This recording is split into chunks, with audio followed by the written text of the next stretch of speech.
All right, pencils down, anxious souls. We are done with IAS 12. Let's summarize the trauma before I go hyperventilate in the server room.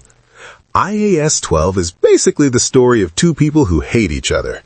Your accounting profit and your taxable profit. They never agree on anything. Here is the recap. Try to keep up. If your accounting profit is higher than your taxable profit today, congratulations, you haven't paid enough tax yet.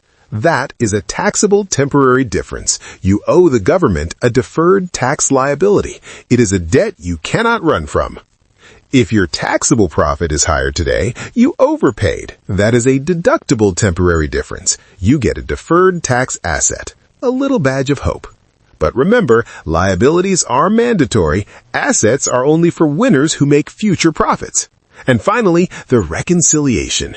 That is where you beg the shareholders to understand why your effective tax rate makes no sense. IAS 12 is simple. The government always wins. You either pay now or you pay later with interest and tears. Get the numbers right, disclose everything, and for the love of Luca Pacioli, do not net the assets and liabilities unless you have a legal right. Finally, the one rule in accounting that actually lets you do less work.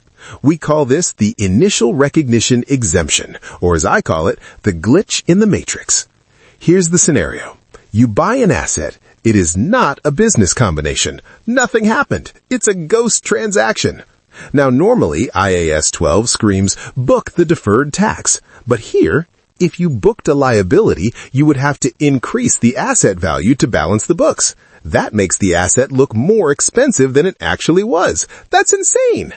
So, the standard says, stop. Do nothing. Do not pass go. Do not book deferred tax. Just walk away slowly and don't make eye contact. But listen to me. This only works if it is not a business combination. If you try to pull this stunt during a merger to hide your tax liabilities, that is not an exemption, that is fraud. And I do not look good in orange jumpsuits. Class dismissed.